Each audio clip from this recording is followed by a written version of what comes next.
There is a force within you, ancient and invisible, that longs not merely for change, but for transformation.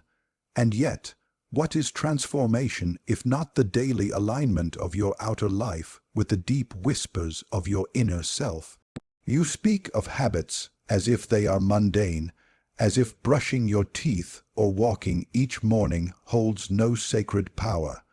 But I tell you, each small act is a symbol, each repetition a ritual echo of the soul's desire to evolve. Nothing in you is small when done consciously. What you do daily is a prayer to who you believe you are becoming, and so the question is not, how do I change?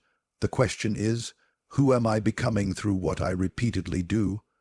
Every habit is an invocation, a summoning of a future self. You do not rise to the level of your goals. You fall again and again to the identity embedded in your habits.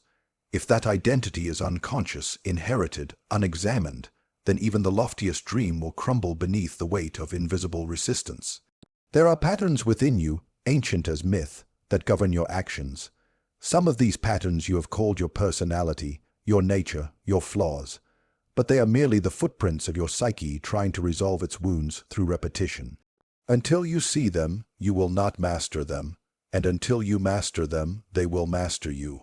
To change a habit, it is not simply to change behavior. It is to interrupt an unconscious pattern with conscious light. But beware, there is within you a shadow that resists change, not because it hates you, but because it fears annihilation. The old self knows it must die for the new self to emerge, and it will whisper, "You'll always be like this. What's the point?" Yet this voice is not your enemy. It is your teacher. Face it, name it, thank it, then choose again, not from fear, but from vision. The path of lasting change is not paved with intensity, but with intention. A single mindful action, repeated daily, becomes a holy rhythm. Ritual is how the soul speaks through the body. When you rise each day and make your bed, or stretch your limbs, or write your truth, you are not merely performing a task. You are communing with the divine in you that seeks order, clarity, and wholeness. To repeat with purpose is to sanctify the ordinary. Transformation does not arrive in grand, dramatic moments. It arrives in the quiet consistency of small steps. You do not summon a new destiny by force, but by fidelity to your vision in moments when no one is watching. The future self you seek already exists in potential. Your habits are the bridge between here and there. Do not look for sudden enlightenment. Look for alignment, day by day, act by act, breath by breath. And understand this above all, lasting change is not about becoming something you are not. It is about peeling away what you never were and returning to what you have always been. Integration is the soul's journey home to itself. The work of mastering your habits is not self-improvement. It is self-remembrance. You are not building a new you. You are revealing the eternal you beneath the noise. So begin today, not with ambition, but with awareness. Let each act be a sacred signal to your psyche, a message that says, "I am ready, I am becoming, I am remembering who I am," and if you persist, not with force, but with faith, you will find that the change you once feared becomes the self you were always meant to be. The human being is not a machine that forms habits through simple mechanical repetition. Behind every repeated behavior lies a symbolic shadow, a deeper origin often buried in the unconscious. When we speak of habits, especially those that persist in spite of our conscious desire to change, we are not merely dealing with choices. We are dealing with patterns that arise from parts of the psyche that have long been forgotten, dismissed, or never truly seen. Habits are not simply physical motions or intellectual decisions.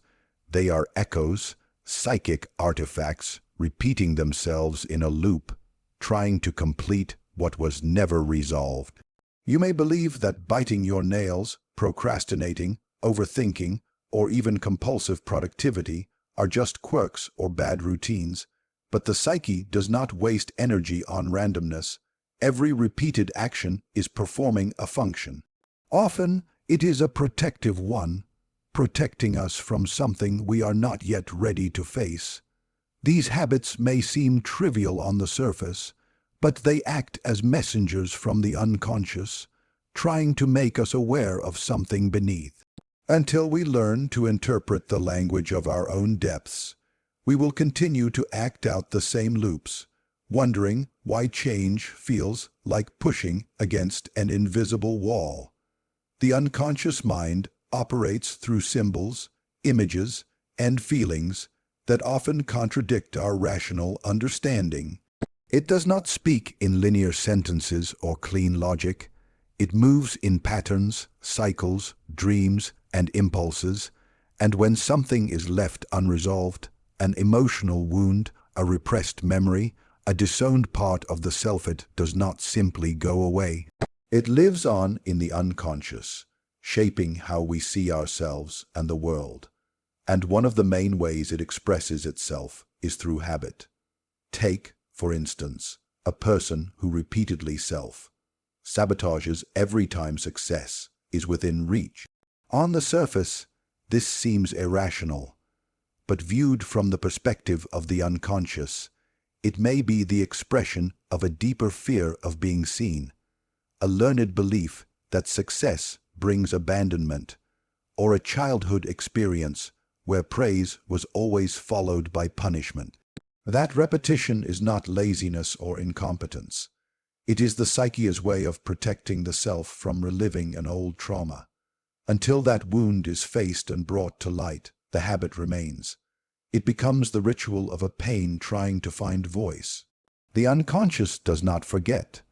What is not processed emotionally will find another way to be lived out, either through relationships, repeated mistakes, dreams, physical illness, or indeed persistent habits. If a part of you was silenced as a child, it will not disappear. It will return, perhaps as an adult pattern of avoidance, as passive-aggressive behavior, as compulsive independence. We believe we are forming habits through discipline, but more often they are forming us through memory. Memory we do not even know we carry. We like to imagine that our conscious mind is in control, that our will is sovereign. But the unconscious is a vast reservoir of instincts, forgotten experiences, archetypal drives, and ancestral memory. And when there is a conflict between conscious desire and unconscious material, the unconscious wins, quietly, invisibly, repeatedly. That is why habits are so hard to change. You may set goals, make plans, use apps and strategies, but if the habit serves an emotional need you are unaware of, it will persist. The only real change happens when the need behind the habit is seen, honored, and transformed. There is wisdom in every pattern, even the ones that bring suffering. They are signposts, not failures. If you are stuck in a loop, ask not only, how do I stop this, but also, what is this trying to tell me? The habit of always putting others first may reveal a hidden belief that your worth is tied to being needed. The habit of numbing yourself with distractions might point to a deeper grief you've never fully processed. The unconscious creates repetition not to punish you, but to awaken you. This is not to suggest that we are powerless or doomed to repeat forever. On the contrary, awareness is the doorway to liberation. When you bring the light of consciousness to what has been acting in the dark, you reclaim your energy from the past. The act of becoming aware of the unconscious drivers behind a habit, it is itself a profound form of healing. You are no longer being acted upon by an invisible script. You begin to rewrite it, but this is not fast work. The unconscious is slow, deep, and mysterious. It does not respond to pressure or willpower. It responds to attention, patience, and compassion. When a habit has been protecting a younger, wounded part of you, ripping it away through force only deepens the fracture. Instead, it must be gently replaced by a new pattern that meets the same need in a healthier, more integrated way. You cannot just delete a habit. You must fulfill the psychological contract it was keeping alive.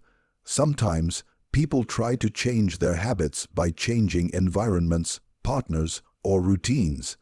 And while these changes may help in the short term, they do not touch the root.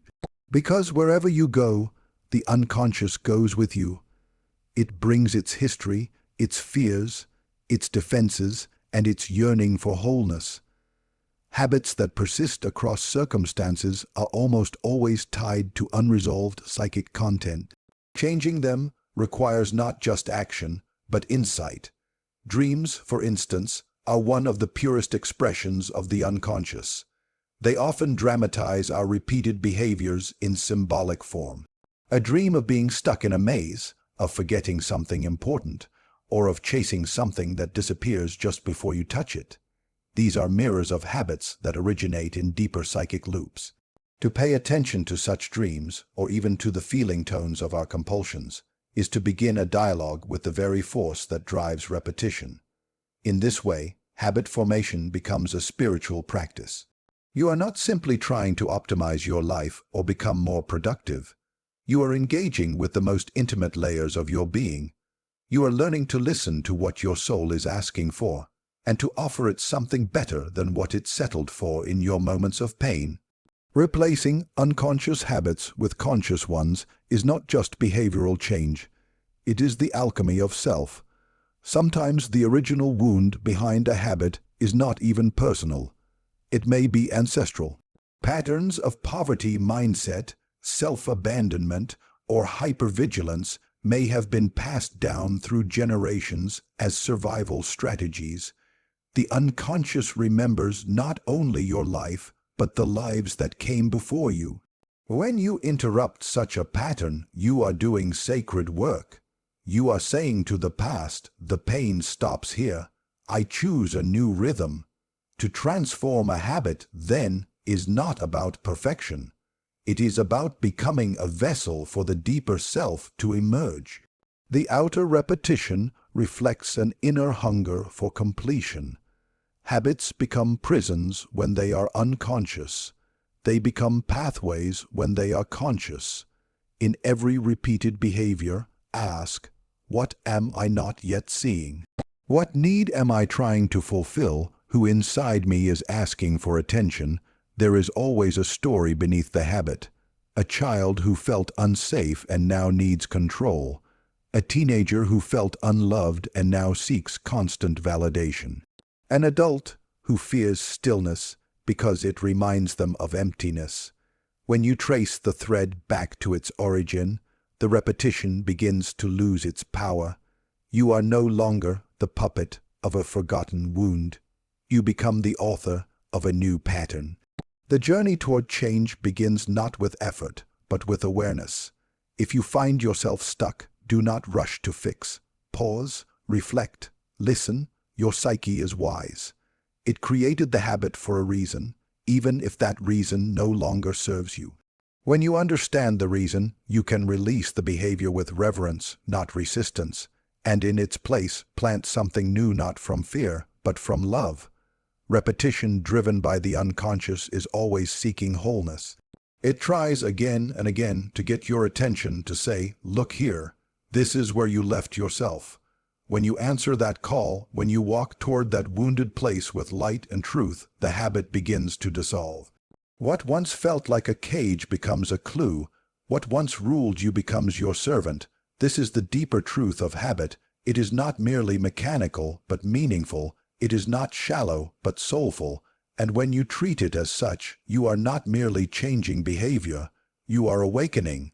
You are aligning with the parts of yourself you once abandoned, and in that alignment you become whole. Every act you take, no matter how insignificant it may seem, is a silent declaration of who you believe you are. Your identity is not a static label, something handed to you by your parents, culture, or past decisions. It is a living, breathing process molded and reinforced every moment by the choices you make, the patterns you repeat, and the vision you hold of yourself, even unconsciously. If you look closely, you will see that every small action reflects back to you a fragment of your identity, shaping not only your behavior, but also your destiny. Destiny is not something that happens to you from the outside. It is born from the convergence of your inner patterns, the way you relate to yourself, and the consistency with which you embody certain qualities over time. When you rise early to work on your art, not for applause, but because it calls you, you are becoming the artist. When you choose compassion over bitterness, you are becoming the healer. When you pause to reflect before reacting, you are becoming the wise one. These identities are not invented through fantasy. They are forged in the fire of repetition. They take root in daily action, in sacred discipline, and in the steady cultivation of intention. Identity is not merely what you say you are. It is what you prove to yourself in silence, in solitude, in the moments no one sees. The psyche watches, and it remembers. It takes every repeated behavior as a cue to shape the narrative you live by. You may tell yourself, "I want to be disciplined," but if you consistently abandon your commitments, the unconscious mind internalizes that abandonment. And over time, the story you live out becomes one of failure and disappointment, not because you are weak, but because your actions have convinced your inner world that this is who you are. Repetition is persuasion. And you are always persuading yourself of something, whether it's that you are resilient or that you are broken, whether you are capable or unworthy. This is the profound power of small, conscious action. It whispers to your unconscious, "This is the kind of person we are now."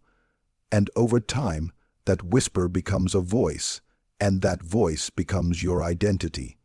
Most people try to change their lives from the outside in.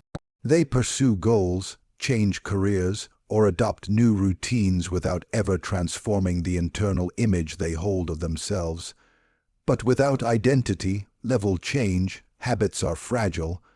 When you do not believe in the person you are trying to become, every action feels like a lie, a performance. And the unconscious will always rebel against that which it feels is false. The self, at its core, is symbolic. You are not merely flesh and memory.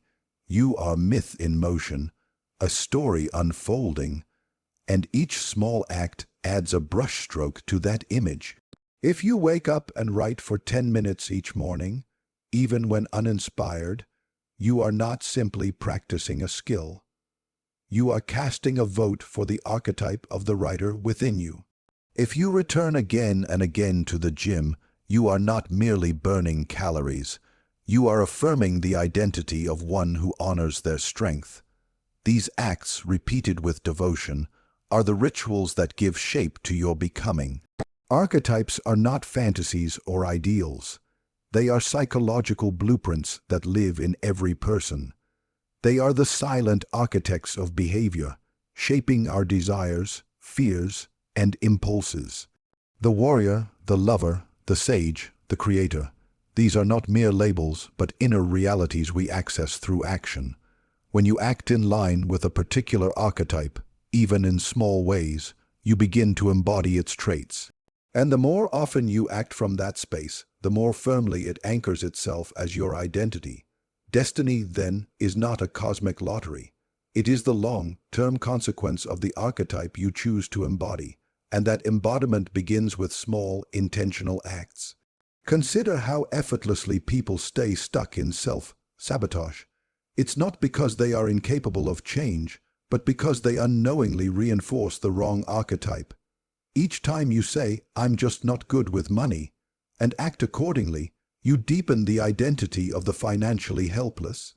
Each time you avoid difficult conversations and retreat into silence, you affirm the identity of the invisible. But if instead you begin to take small courageous steps, having one honest talk, making one small financial decision, you are slowly yet powerfully redefining who you are in your own eyes. The psyche cannot be fooled by intentions alone. It must witness change in action. Telling yourself, "I want to be confident," is meaningless unless followed by action that communicates that belief. Confidence is not born from perfection, but from consistency. The first time you speak up, your hands may shake, but the unconscious is watching and it records that moment. It says we are someone who speaks. If that moment is repeated again and again, confidence arises, not from bravado, but from accumulated evidence. This is the deep work of transformation, not in thinking differently, but in acting your way into a new belief about yourself. The tension arises when the old self resists. That resistance is not a flaw, but a defense mechanism. The psyche fears annihilation when a new identity emerges. The habits and behaviors you hold, even destructive ones, often serve the old narrative. They offer predictability, familiarity, and protection. So, when you begin to live from a new identity, there will be fear, but fear is not the sign to stop. It is the sign you are moving beyond the boundaries of your former self, and growth always requires a temporary destabilization of identity before integration can occur. This integration happens not in grand epiphanies, but in micro decisions. Every day you are given the choice to act in alignment with your higher identity or your lower habit. That choice may seem trivial in the moment, eating something nourishing instead of numbing, reading instead of scrolling, journaling instead of bottling emotions. But each time you choose the higher path, you are not just doing something good. You are becoming someone different. The future self you dream of is not waiting at the finish line. It is waiting inside every small moment of alignment. When you repeat a behavior, it becomes a neural pathway. When that behavior reflects a chosen identity, it becomes a spiritual path. This is how destiny is written, not with dramatic turns of fate, but with the steady carving of character into the body, mind, and soul. You do not control all events in your life, but you do control the identity you respond with. And that identity will shape how you interpret and navigate those events. Two people may experience failure.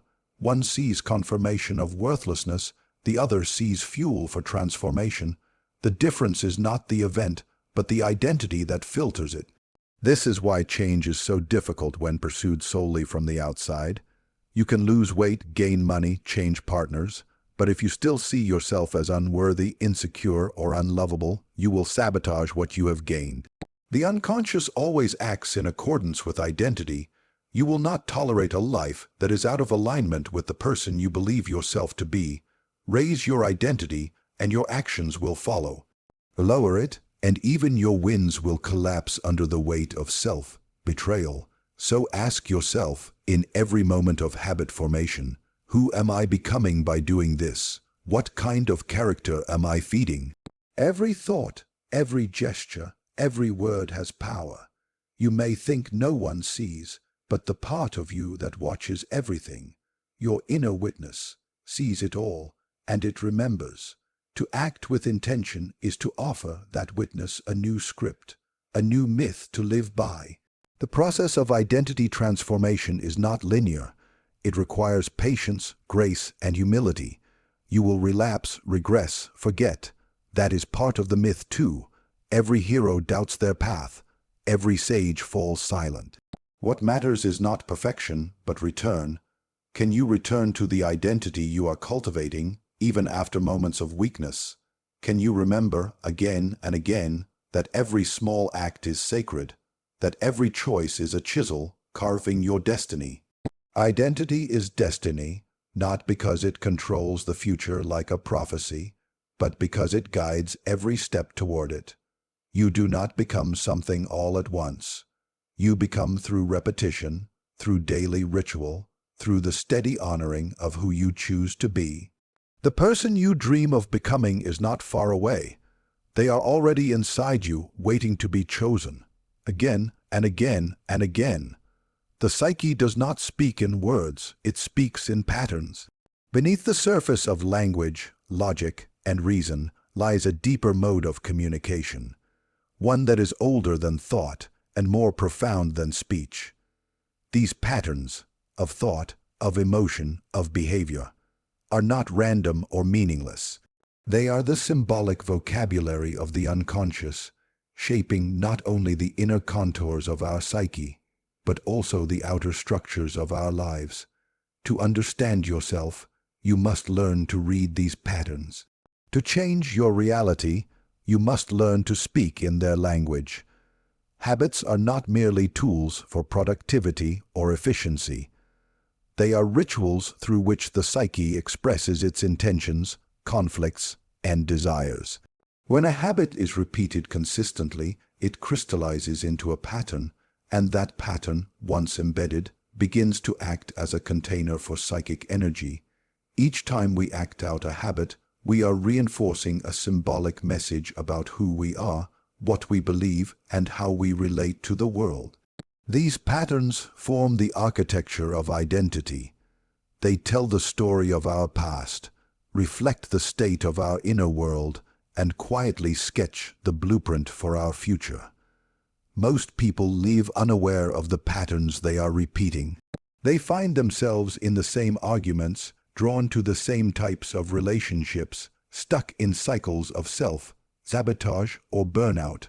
On the surface, it may appear like coincidence or bad luck, but the psyche is deliberate. What repeats is revealing something. If you always arrive late, if you always abandon projects midway, if you always please others at the expense of yourself, these are not isolated behaviors. They are signatures of a deeper psychic code. And until you become conscious of the pattern will continue to govern you. Patterns, once established, create a gravitational pull. Like grooves worn into the landscape of the mind, they make it easier to move in certain directions and harder to go in others. This is why change often feels so difficult. You are not just trying to adopt a new behavior. You are trying to redirect a river that has flowed the same way for years. Every time you act, feel, or think in the same way, the pattern grows stronger.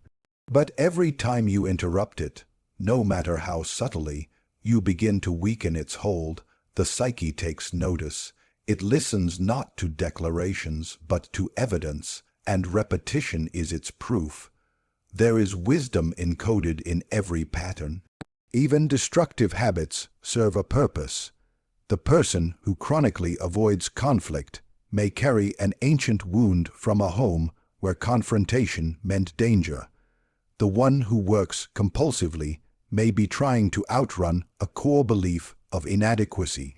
The one who numbs with distraction may be protecting themselves from grief they were never taught to feel. These habits become patterns not because they are logical, but because they serve a psychic function. The psyche does not waste energy. If a pattern persists, it is doing something, even if what it is doing is no longer helpful. This is why change begins not with force, but with understanding.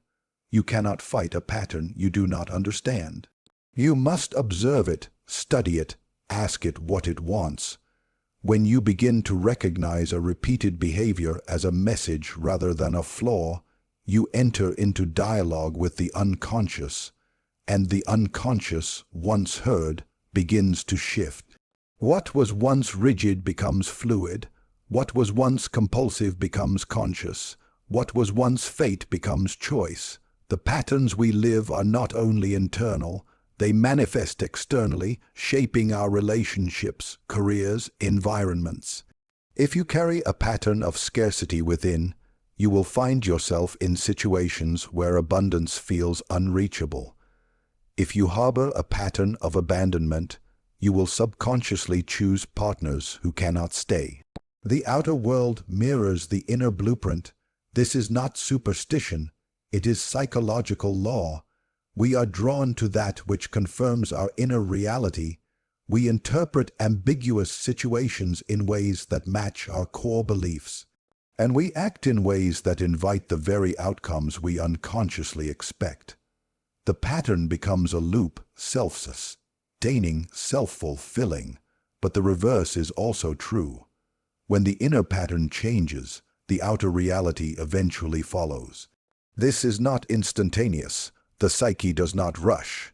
But over time, new behaviors forge new neural pathways, new emotional responses, new ways of being. These internal changes ripple outward. Relationships shift. Opportunities emerge. The world begins to reflect a new pattern.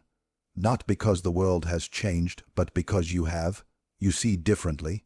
You choose differently, and so you live differently. Patterns can also be collective. Archetypal energies move through individuals and groups alike. A society caught in cycles of fear and division reflects a collective psychic wound. A culture obsessed with productivity may be expressing a deep fear of stillness, of being with the self. These patterns are not just personal. They are ancestral, cultural, even mythic. They speak of history, of unhealed traumas, of values long forgotten. When you heal a personal pattern, you are not only freeing yourself, you are helping to loosen the grip of that pattern on the collective psyche as well. Understanding the language of patterns requires attention and reflection. It means noticing what repeats in your life and asking what it symbolizes. What does this habit protect me from? What belief does this reinforce? What archetype am I serving through this behavior? Patterns are never just about what is happening. They are about what is being expressed. A pattern of control may be expressing a fear of chaos. A pattern of self-neglect may be expressing a buried belief in unworthiness. Each pattern is a myth playing out through behavior, and myths, once understood, can be rewritten. It is important to approach this work without judgment. The patterns you live were formed in response to something real. Pain, fear, confusion, longing. They are not evidence of weakness. They are evidence of adaptation. They were formed by a psyche trying to survive, to make meaning, to find safety. But what once protected you can later imprison you. And the invitation of conscious living is to recognize when a pattern has outlived its usefulness and to honor it by choosing something new. This process is subtle. The psyche does not respond well to aggression or coercion. It opens through ritual, repetition, and reverence.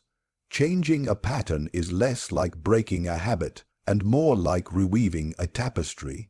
You must find the loose threads, gently unbind them, and replace them with new ones, over and over until the fabric of your life reflects the truth of who you are now, not who you once had to be. Often, the first sign that a pattern is ready to change is discomfort. You begin to notice the dissatisfaction, the exhaustion, the emptiness. What once felt normal now feels intolerable. This is not failure. It is awakening. The psyche is signaling that it is time for a new pattern. But that shift will not come through willpower alone. It will come through consistent, symbolic action. When you begin to act differently, not just once, but repeatedly, you signal to the unconscious that a new story is emerging. And over time, the old pattern loses its power. This is the essence of transformation. Not a sudden epiphany, but the quiet accumulation of symbolic acts. Each time you choose the higher path, whether it's speaking a truth, setting a boundary, honoring your body, you are inscribing a new pattern into the psyche. And over time, that new pattern becomes your new reality. Your inner world shifts, your outer world aligns, and the language of the psyche evolves. In this way, habits become sacred. They are not just strategies, they are symbols. Each repetition is a prayer, a declaration, a thread in the larger pattern of your becoming. When you understand this, you stop treating habits as burdens or tasks. You begin to see them as tools for alignment, for coherence between your inner truth and your outer life. And you begin to choose them not just for results, but for resonance. Patterns are the way the soul speaks. They are how the unconscious reveals what is unfinished, what is wounded, what is longing to be healed. But they are also how the soul guides, directs, and transforms. When you learn to read these patterns, you learn to read your life. When you learn to change them, you learn to create a life that reflects your deepest truth. The psyche is always communicating. The question is, are you listening? Change is rarely a matter of willpower alone. People often imagine transformation as a linear journey, set a goal, stay consistent, and eventually arrive at a new version of the self. But beneath this tidy surface lies a far more ancient, more chaotic force, the shadow. The shadow is that part of us which has been disowned, repressed, or denied. It is made of the emotions we avoid, the fears we pretend we don't feel, the thoughts we shamefully push into the unconscious. And it is precisely this hidden aspect of the self that most fiercely resists change. You can try to create new habits, cultivate new beliefs, and shift your identity. But until you confront the aspects of yourself that do not want to change, that fear it, resent it, or doubt it, your transformation will be shallow at best and temporary at worst. There is a reason people relapse after progress. There is a reason change often dissolves under stress. It is not because the methods are flawed or because the goals are too ambitious. It is because the shadow has not been integrated. The unconscious parts of the self continue to operate beneath awareness, guiding behavior like unseen hands. They do not respond to logic. They do not care about conscious intentions. They are rooted in pain, survival, and instinct. These parts carry old wounds, forgotten memories, and beliefs forged in moments of fear, shame, and rejection. They are ancient, raw, and deeply human. The shadow forms early in life as the psyche begins to divide experience into what is acceptable and what is not. Whatever traits or feelings the child learns will provoke punishment, disapproval, or neglect are cast away into the unconscious. Anger, vulnerability, selfishness, even ambition, any of these might be labeled dangerous in a particular environment, and so they are hidden. But what is hidden is not erased. The shadow lives on, shaping decisions from behind the veil, drawing people into cycles they don't understand, sabotaging their best efforts without explanation. When someone tries to change without facing the shadow, they are working against themselves. One part of them says, "I want to succeed," but another part, buried and afraid, whispers, "Success will make me unsafe." One part says, "I will be disciplined now," while another part trembles at the memory of failure and fears the weight of responsibility. These inner contradictions do not disappear with motivation. In fact, the more intensely we try to push forward, the more violently the shadow may resist. It doesn't do so out of malice. The shadow resists to protect. To protect the self from pain it once endured. To protect the fragile parts of us that were never taught how to survive in a different way. Consider someone who struggles to form a healthy habit, like waking early to write or exercise. They may feel lazy or unmotivated, but underneath the surface there is often something more. Perhaps they associate visibility with danger because they were once shamed for trying to shine. Perhaps their attempts to be disciplined awaken old guilt or remind them of a parent's perfectionism. In trying to grow, they awaken the very wounds that created their limitations in the first place. And so the shadow intervenes. It distracts, rationalizes, delays, forgets. And not because it wants to destroy change, but because it fears the consequences of being seen, of being powerful, of stepping beyond the familiar pain it knows how to survive. Until these shadow aspects are faced, no amount of external change will feel sustainable.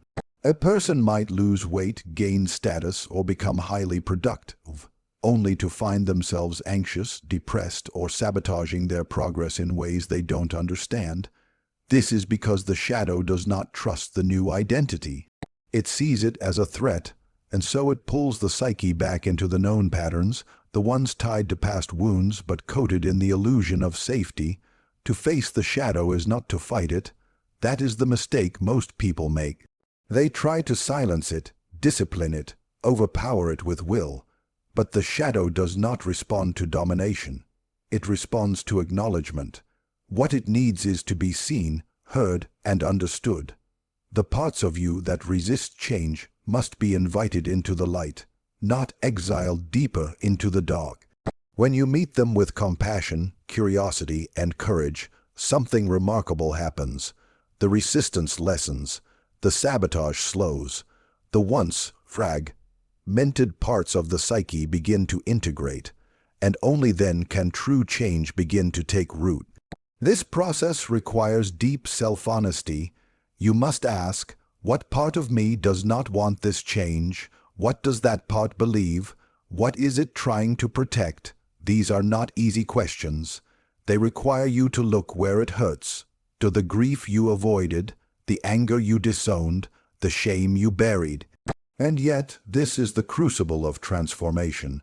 In those hidden places lies not only your pain, but also your power.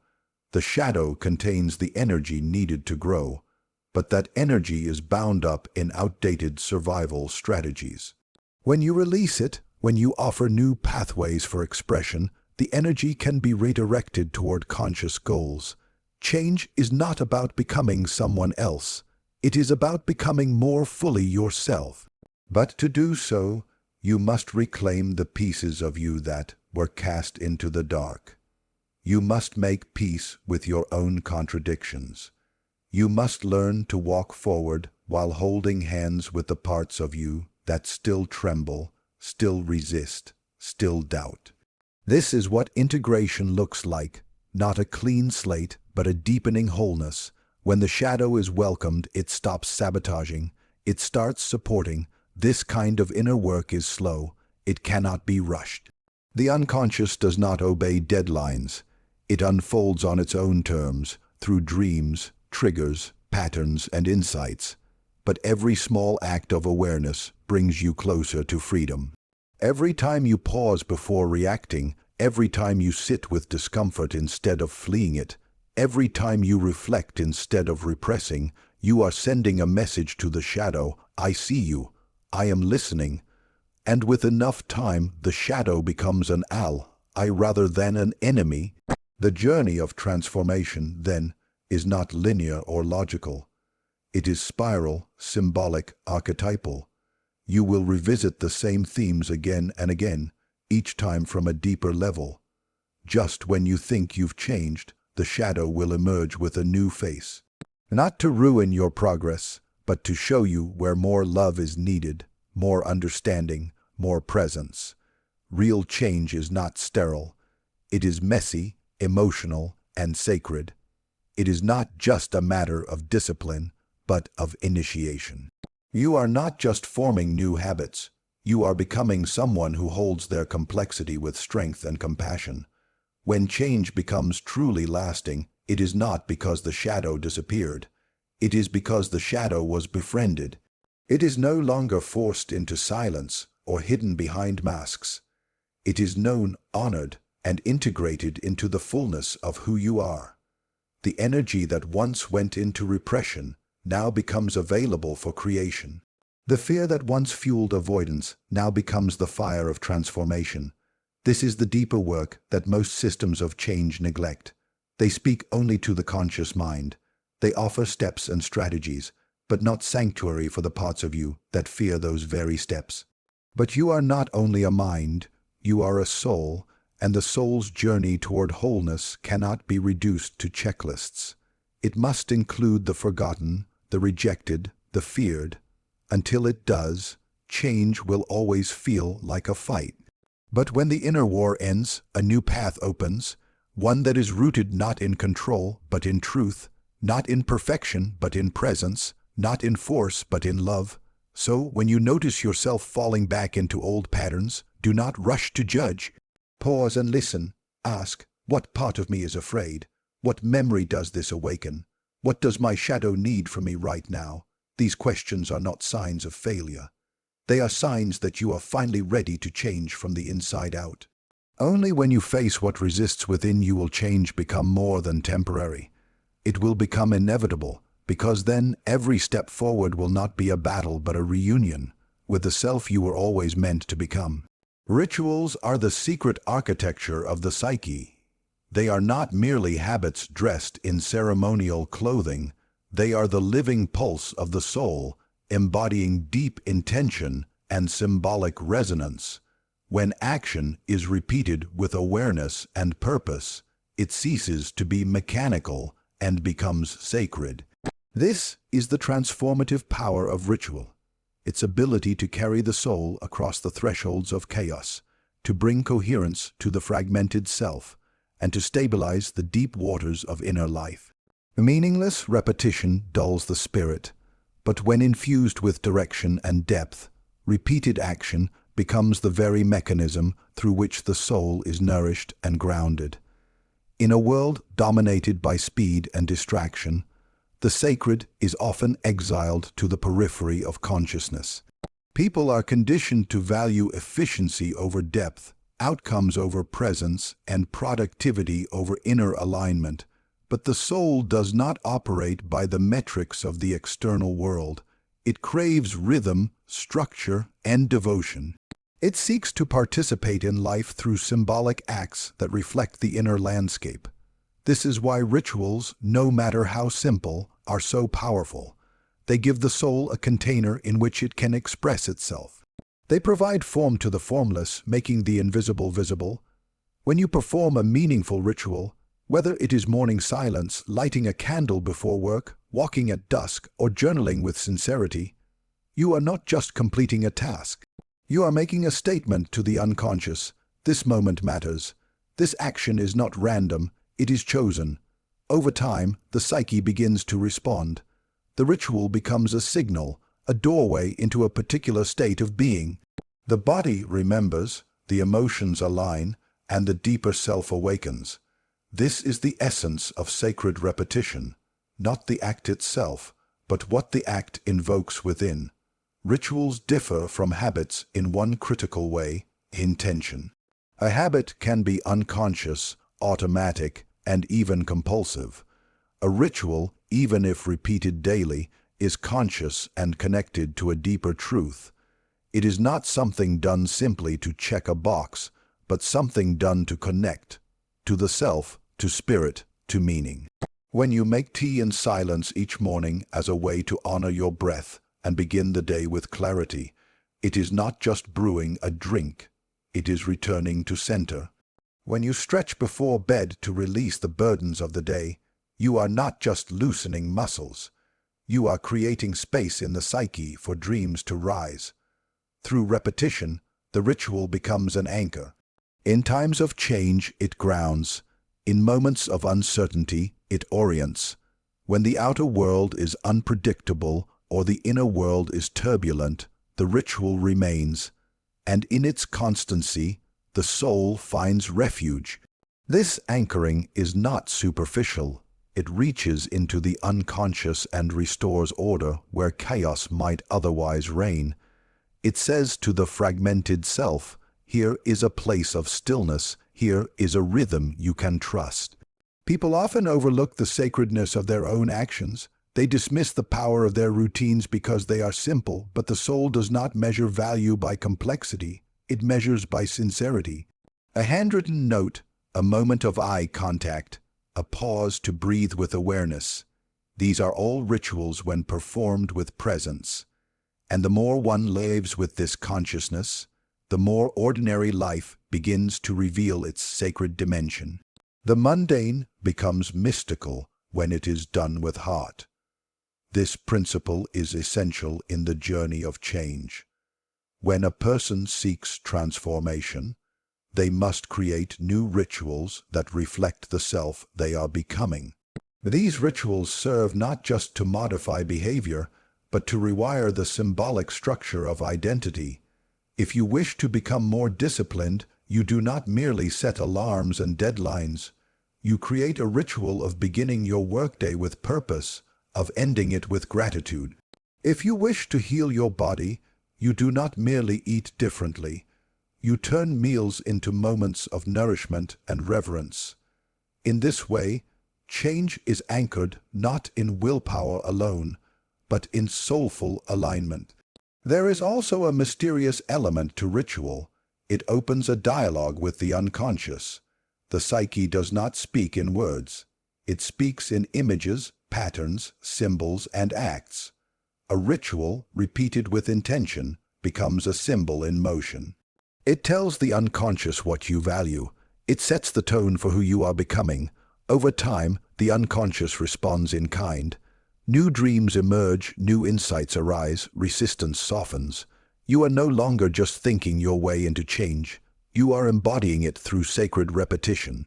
This is why rituals have always held a central place in spiritual traditions. Fasting, prayer, pilgrimage, silence, lighting candles, chanting. All these practices are more than devotion. They are technologies of transformation. They are ways of aligning the outer self with the inner reality, of bridging the finite with the infinite. But you do not need to belong to a tradition to live ritually.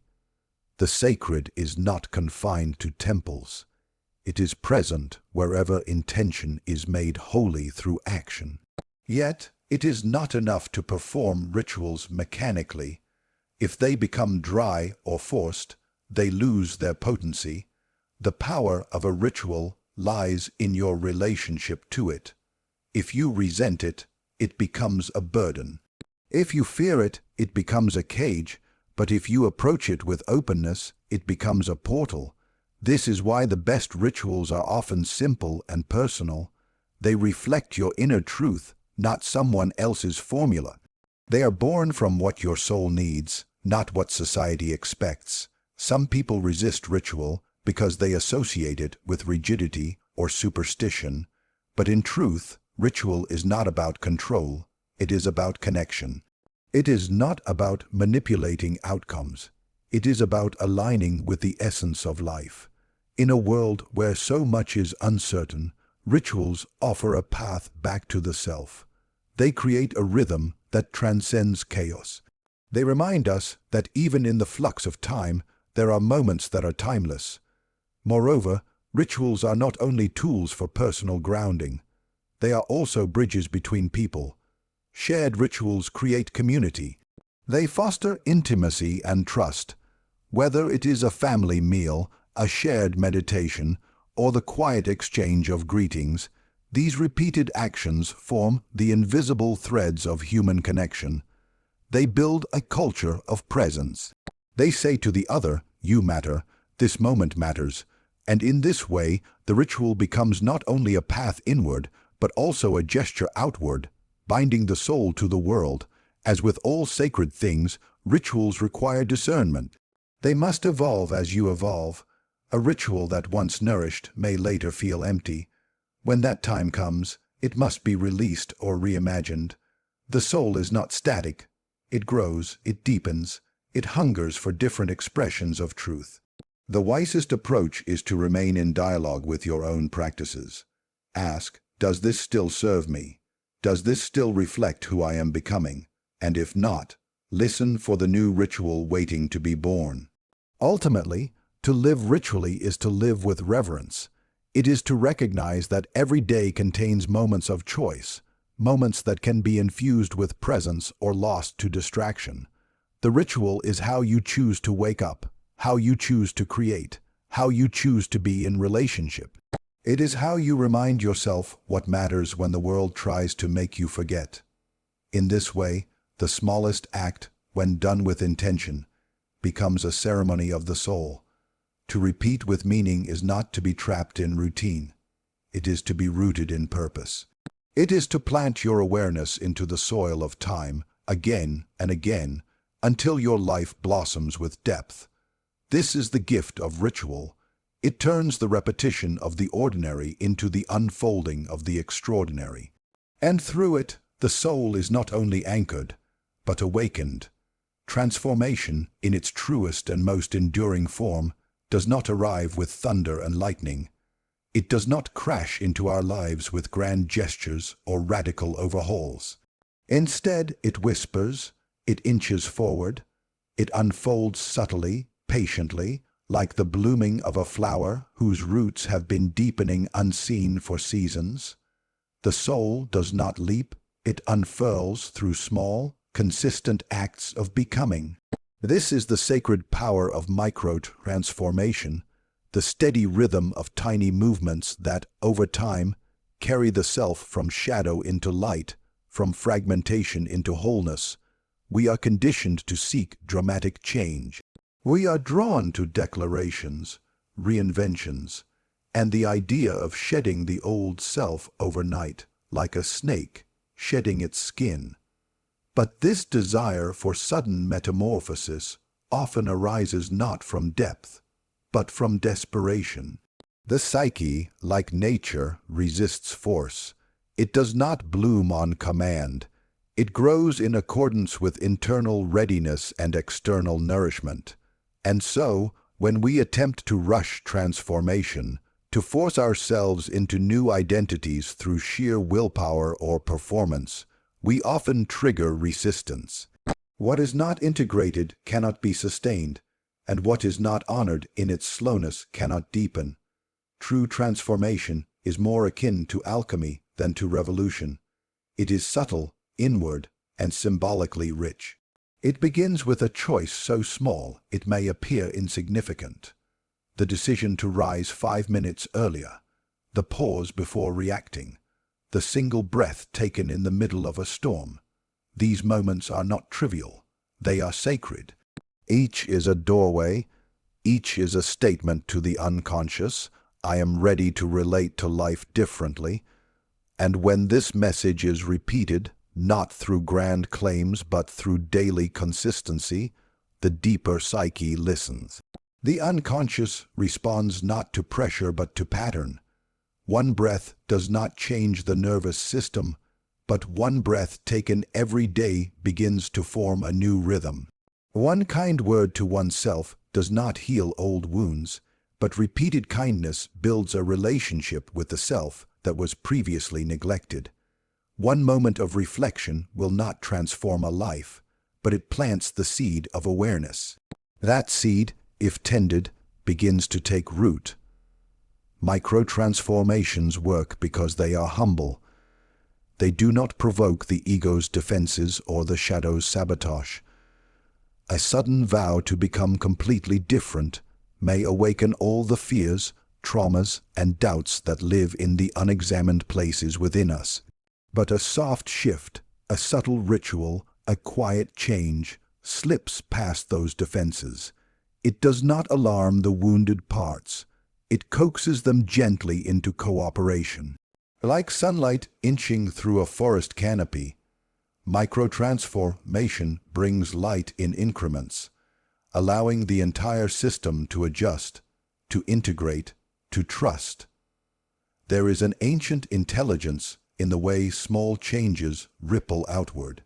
The soul understands rhythm, it understands cycles, and when we respect those cycles, when we attune ourselves to the organic pace of inner evolution, we are no longer at war with ourselves. We become allies of our own unfolding. The parts of us that once resisted change now feel safe enough to emerge. The parts of us that were afraid to let go of the old ways begin to soften, and transformation becomes not a battle to be won, but a dance to be joined. This principle applies to every area of life. A person longing to heal from emotional pain cannot simply declare themselves healed, but they can begin with one act of self-forgiveness each day, one gentle reframe of the story. One act of nourishment. Over weeks, these acts accumulate. The psyche, seeing the repetition, begins to believe in the possibility of healing. The inner critic quiets. The inner child leans forward, and what once seemed impossible becomes natural. The same is true of creative pursuits. A writer does not produce a novel in a burst of inspiration. They write a paragraph, then a page, then a chapter. The daily return to the page becomes a sacred vow. A musician does not master their craft through occasional obsession, but through daily practice. A relationship does not deepen through grand romantic gestures alone, but through the daily choice to listen, to be present, to speak with truth. In all things, micro-transformation is the path of embodiment. It is the practice of becoming through doing, The soul, unlike the mind, does not track progress through metrics. It does not count steps or tally wins. It asks instead, am I aligned with what matters? And if the answer is yes, even in the smallest way, then the soul is satisfied. It does not demand perfection. It demands sincerity, consistency, presence. And when those are offered, even in brief and imperfect ways, the soul responds. The inner world begins to shift. A new current begins to move through the body. New insights rise from the unconscious. Synchronicities appear, and slowly but surely a new self takes form. This is the beauty of micro-transformation. It is sustainable. Because it is not built on force, it does not collapse under pressure. Because it is not a performance, it does not depend on external validation. It becomes a quiet revolution of the inner life, and it teaches us to trust the process, to honor where we are, to celebrate the inch, not just the mile. Each small act is a sacred offering. Each step is a vote for who we are becoming. The modern world, obsessed with results and acceleration, has forgotten this ancient wisdom. But those who seek depth, those who listen inwardly, know. The deepest truths come slowly. The most enduring growth is silent, and the most profound changes often feel like nothing at first. They happen in the morning routine that calms the nervous system, in the nighttime reflection that heals the heart, in the moment of restraint that builds character. Over time, these moments form a pattern. That pattern forms a personality, and that personality shapes a destiny. To practice micro-transformation is to live with devotion. It is to see every moment as an altar, every choice as an initiation. It is to bring reverence into repetition, and in doing so, we reclaim our power, not through domination, but through alignment. The soul does not demand that we be extraordinary. It asks only that we be honest, that we be willing to begin again, that we show up, even when the results are not visible, especially when the results are not visible, because the true fruits of micro-transformation are often invisible at first. They are felt before they are seen. They shift how we feel in our own skin, how we respond to conflict, how we hold pain. They awaken our intuition, deepen our integrity, soften our judgments. And in time, these internal shifts shape the external world. And not through force, but through magnetism, through resonance, the outer begins to reflect the inner. This is the quiet miracle of living in alignment with the soul's rhythm. You no longer chase transformation. You embody it. You no longer wait for the perfect moment. You make each moment sacred. You no longer need to leap. You trust the ground beneath your feet, knowing that step by step, you are becoming more fully yourself. And so, the invitation is not to do more, be more, or try harder. It is to listen more closely, to act more gently, to commit to one small change, not tomorrow, but today, and then to return to that change again and again until it becomes not just something you do, but something you are. This is how transformation truly happens, not by escaping the present, but by honoring it completely.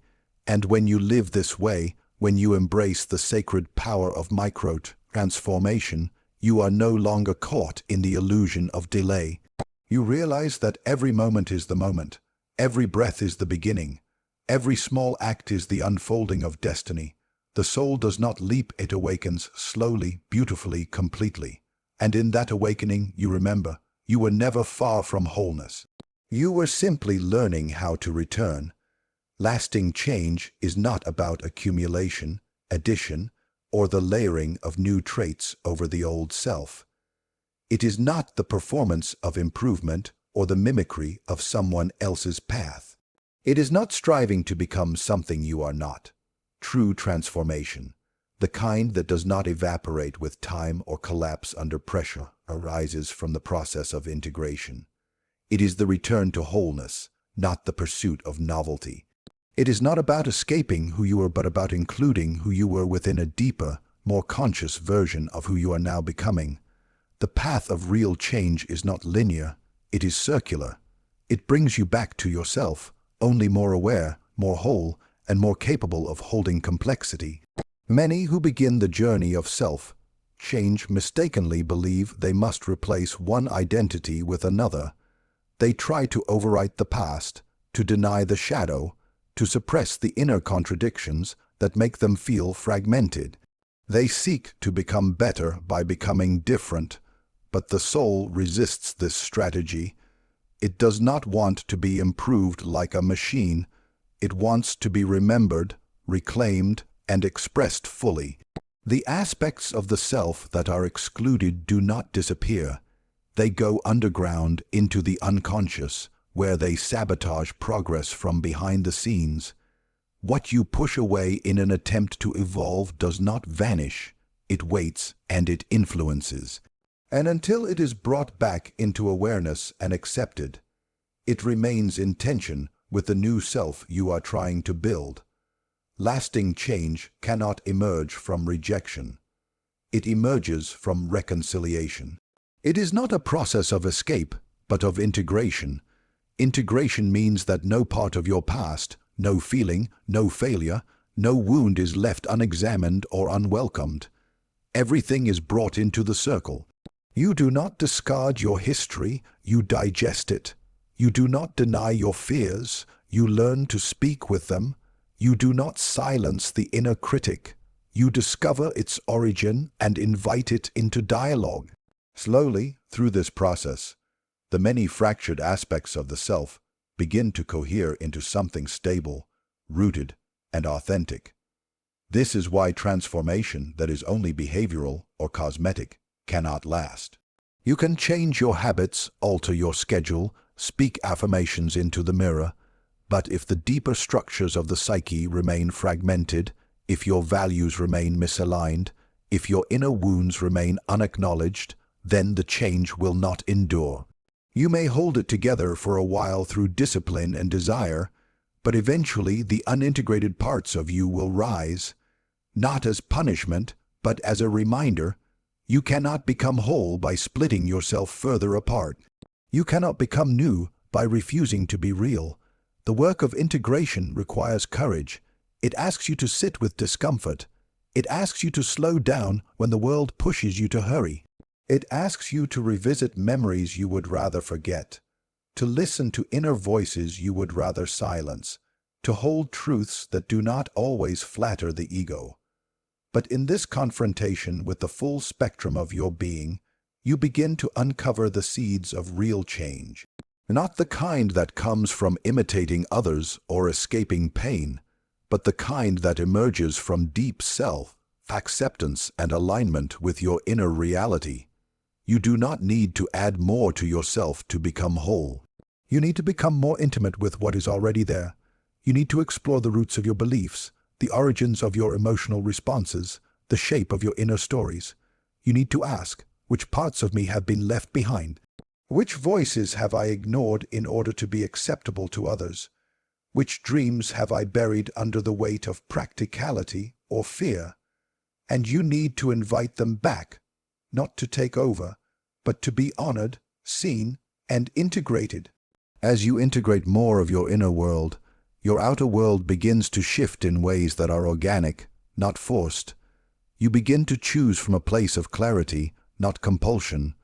You begin to speak not to impress, but to express.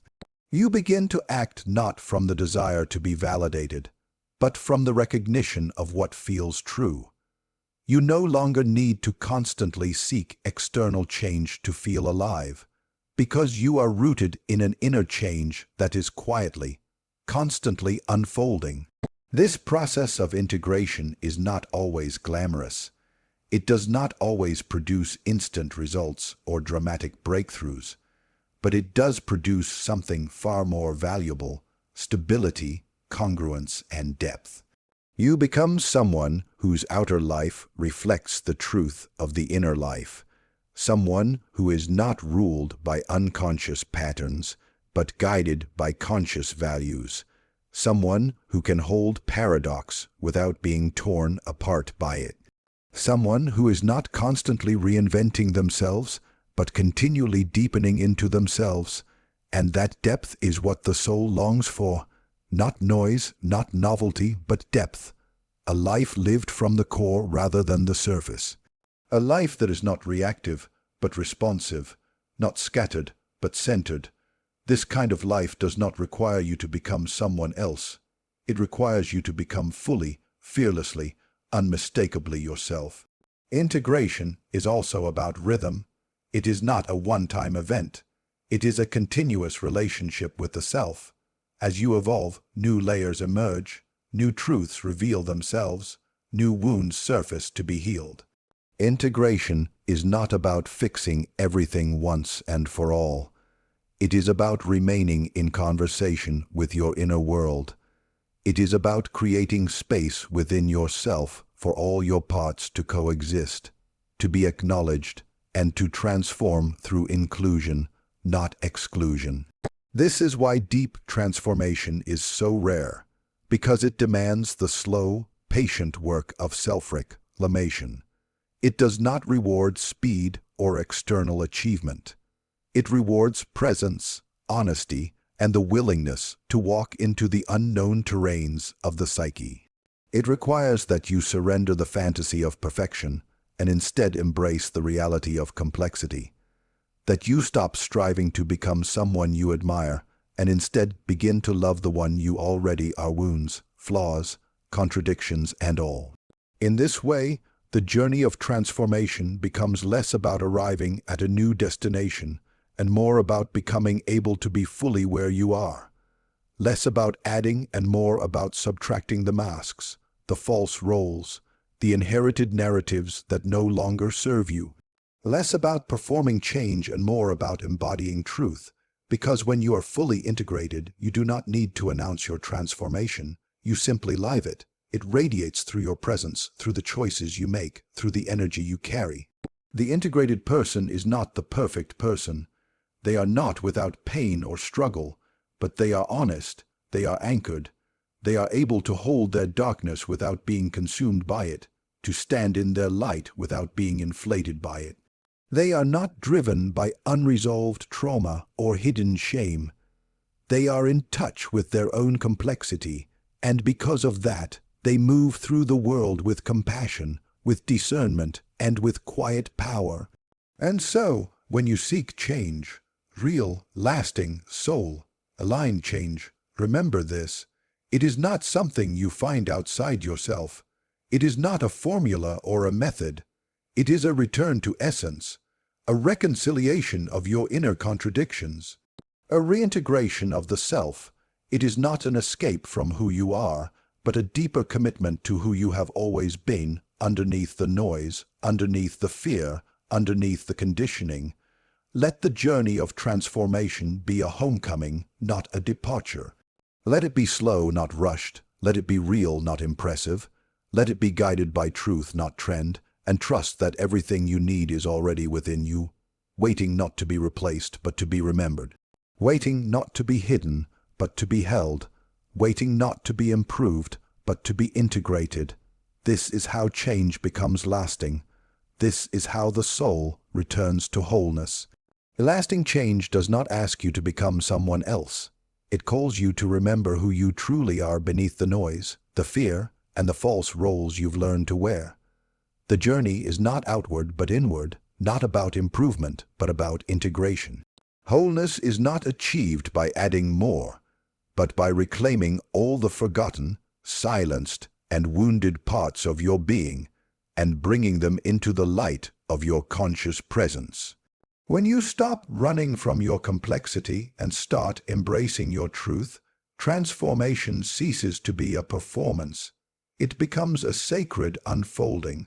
The strongest self is not the one that never breaks, but the one that holds all its pieces in unity. So dare to return to yourself. Dare to face what you've denied. Dare to live from your center, because in that act of radical self-acceptance, you do not just change, you become whole. And there is no force more powerful, more enduring, or more real than a soul that has remembered its own completeness